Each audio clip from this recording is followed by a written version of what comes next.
nome é Jéssica. Olá, gente! Eu sou a Desirê. E eu e a Desirê viemos falar um pouco sobre estratégia de leitura com vocês. Sobre conhecimento de mundo, sobre a leitura e, por fim, as estratégias de leitura.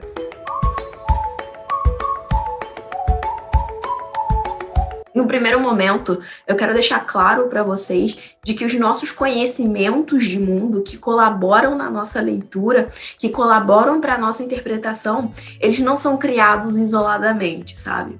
Tudo que vocês consomem no sentido de leitura, tudo que vocês assistem, tudo que vocês ouvem, as vivências que vocês têm, tudo isso colabora para a leitura de vocês. Percebem que o cotidiano de vocês, que o dia a dia, que o que vocês assistem no jornal, que o que vocês ouvem em música, que o que vocês leem, literatura, revista, tudo isso forma o seu conhecimento de mundo. Pois bem, a gente entendeu o que é conhecimento de mundo, certo? Agora vem a parte da leitura. Leitura não é somente o que vocês leem em livros, em revistas, em jornais.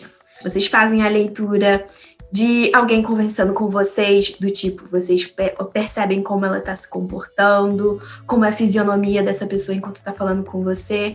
Vocês fazem a leitura de um livro, ou seja, vocês estão tentando ler, vocês tentam interpretar o que essa pessoa está querendo dizer com o que ela escreveu, quais ideias que estão sendo colocadas nesse livro, nesse jornal. Vocês fazem a leitura de imagens, ou seja, vocês estão diante de uma obra de arte. E vocês estão fazendo a leitura daquela obra de arte. Entendem que todo o conhecimento de mundo que vocês têm são bagagem para as leituras que vocês farão.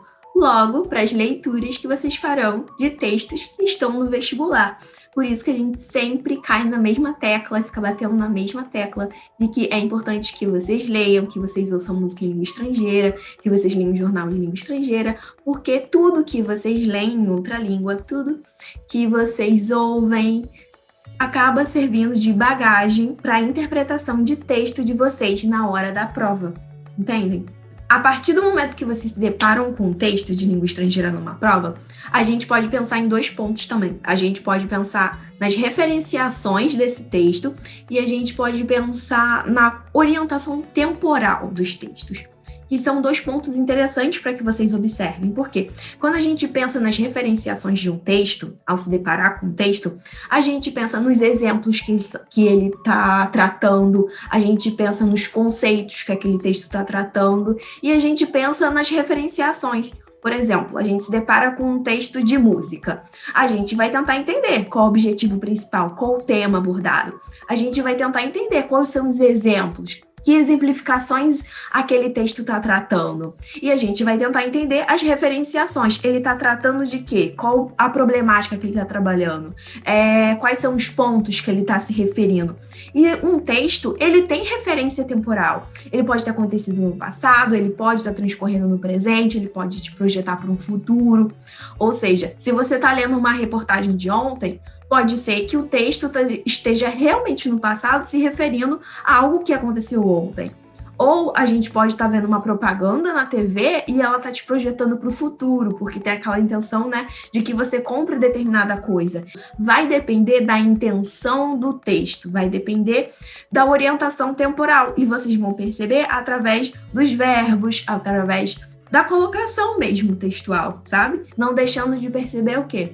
Dos exemplos que são tratados, dos temas que são tratados e as referenciações. Entendem? Nós temos 3 processos importantes que nos auxiliam numa leitura proveitosa. E o primeiro deles é o processo de pré-leitura. E o que acontece nessa pré-leitura?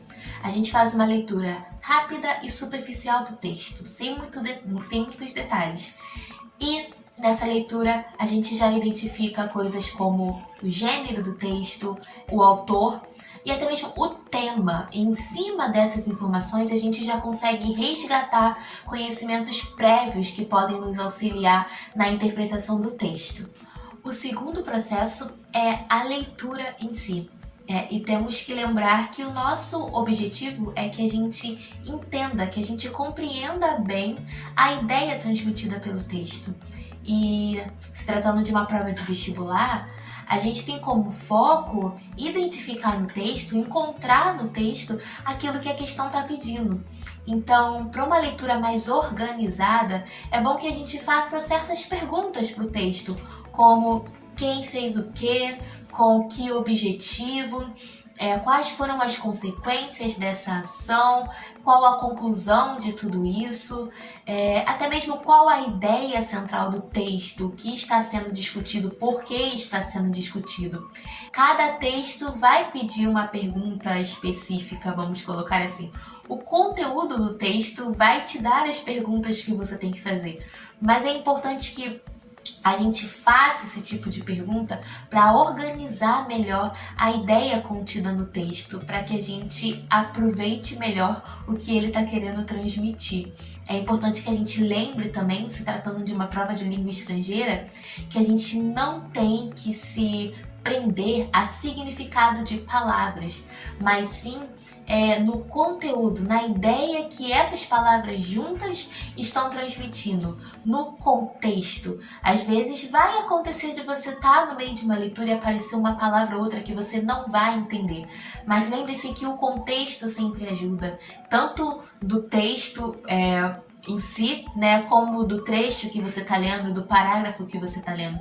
Então não se prenda em palavras, mas em contexto. Bom, e o último processo é o processo de pós-leitura, em que geralmente ocorre ali uma atividade de fixação, algo que geralmente a gente possa colocar em prática, o que a gente leu, o que a gente interpretou. Se tratando de uma prova de pré-vestibular, como que você vai aplicar as informações que você leu naquele texto? Como você vai aplicar essa leitura nas questões? Então é o momento que você, com tudo que você organizou, com tudo que você leu, você vai ver qual das alternativas se encaixa melhor no que a questão está pedindo. Tem questões que são mais de localizar no texto, então você vai ler a questão e a resposta vai estar de forma explícita no texto.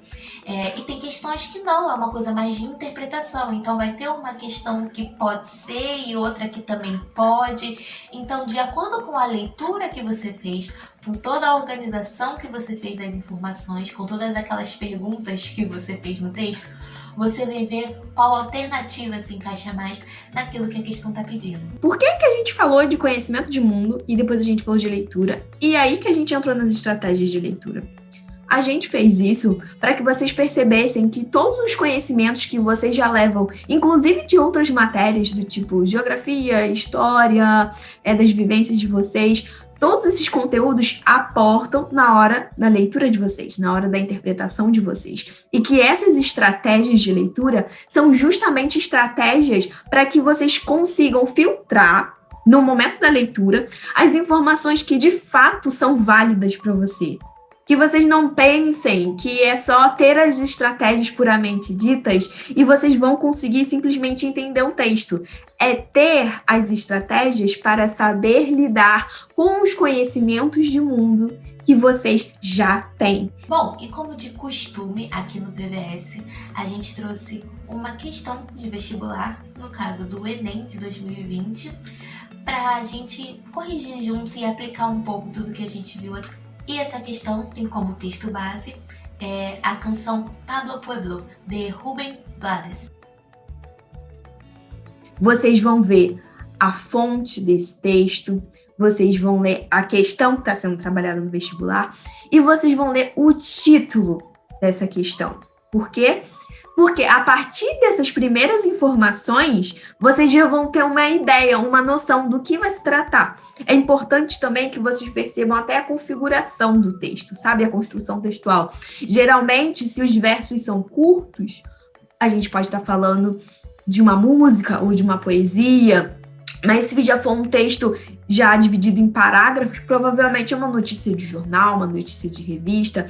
Ou seja, em uma pré-leitura, você nem está se detendo ainda ao texto diretamente, mas você já observou o título, já observou a referência, já leu o que essa questão quer de você na hora que você vá para o texto, já filtrando as informações que são interessantes, que estão sendo pedidas nesse enunciado. Isso é uma pré-leitura, sabe? Isso é você se preparar para de fato começar a ler um texto, entender o que ele tem de interessante para você diante dessa situação, que no seu caso, aqui do pré-vestibular, era acertar uma questão de um vestibular, entendem? Bom, vamos à correção da questão. A questão, ela tá nos informando que o título da canção associado ao conteúdo nos revela uma crítica social. E a questão está pedindo que a gente indique nas alternativas de que forma que essa crítica é feita. Bom, já que a questão está se referindo ao título, é bom a gente se atentar ao título. E o título é Pablo Pueblo.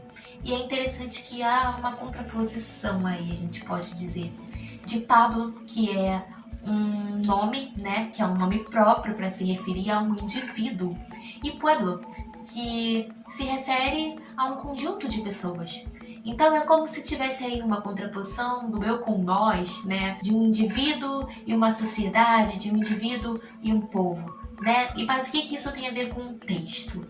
Bom, primeiramente, primeira pergunta que a gente pode fazer: quem é Pablo, né?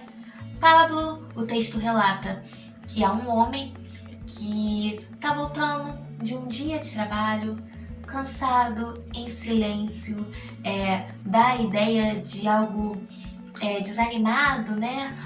A segunda estrofe do texto revela uma rotina, algo monótono, a mesma lata de lixo, o mesmo farol no final da rua.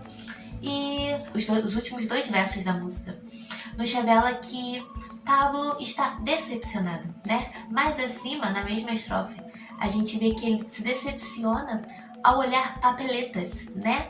Papéis com promessas políticas não realizadas. Então, ao olhar aquilo, o seu rosto demonstra uma decepção com essa situação. E o engraçado é que a gente pode entender que a rotina de Pablo é semelhante à rotina da maioria dos trabalhadores.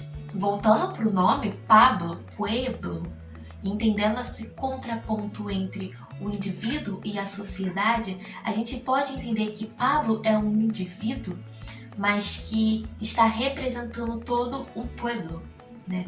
Porque é como se ali a situação, o dia, a rotina que ele está vivendo não fosse algo especial dele, mas de toda uma nação. Então, no lugar de Pablo, é como se fosse um povo que volta de um dia de trabalho, cansado, em silêncio, a mesma rotina, aquela mesma coisa monótona, cansativa, e que está decepcionado com as promessas políticas não realizadas. Nós, enfim, chegamos à última parte da interpretação dessa questão e desse texto, que é a pós-leitura. Quando a gente pensa no objetivo de pós-leitura que vocês estão tendo agora, a gente entende que essa pós-leitura de um vestibulando é justamente escolher a questão mais adequada, porque esse é o objetivo, é acertar a questão. E nesse momento, a gente vai partir do ponto de que vocês provavelmente ficaram entre 2 questões, entre a A e a B. E aqui a gente vai justificar por que a A é a mais adequada e não a B. Mas entendendo que a B também compõe parte desse enunciado, mas não que seja a resposta mais adequada. Por que não teria como ser a opção B? Demonstrar que o problema sofrido pelo indivíduo atinge toda a comunidade. A gente precisa perceber, não é o problema desse indivíduo que vai reverberar e atingir a comunidade. O problema que esse indivíduo encara, na verdade, é o problema que toda uma estrutura social de uma nação está sofrendo. Ou seja, não é o problema do indivíduo que vai atingir o todo. É o problema desse indivíduo que também é sofrido por todos, que também é levado em consideração diante de uma estrutura social que é problemática, que é o que a gente percebe na primeira opção. Até quando a gente lê também as outras estrofes dessa canção, a gente percebe, como a Jéssica disse, que o lugar não transmite algo bom pra gente, ele transmite de fato uma decepção, ele transmite que esse indivíduo tá muito introspectivo, que ele tá muito infeliz, que ele tá de fato decepcionado. E essa decepção Por mais que a gente esteja vendo através desse indivíduo, ela não é um sofrimento que vai atingir a comunidade, como está no B. Ela é um sofrimento de um indivíduo que representa uma comunidade. Então a gente pode dizer que o gabarito dessa questão é a letra A, que diz contrapor a individualidade de um sujeito a uma estrutura social marcada pela decepção na atuação política. Então a individualidade do sujeito, temos Pablo, né, a uma estrutura social que é pueblo, marcada pela decepção na atuação política, que é a situação que vemos na última estrofe. Espero que vocês tenham entendido, espero que vocês tenham gostado da explicação. Se vocês não entenderam, podem perguntar, falem com o mediador do polo de vocês, falem na página do PVS de Espanhol. Curtam esse vídeo para engajar esse vídeo, por favor, por favor. Façam exercícios que estão na página, porque todo dia tem exercício. Então não deixem de exercitar, porque gera conhecimento de mundo para vocês. E a partir deles vocês vão fazer de forma mais fácil as questões vestibulares, tá bom? Tchau, tchau! É isso e até o próximo vídeo.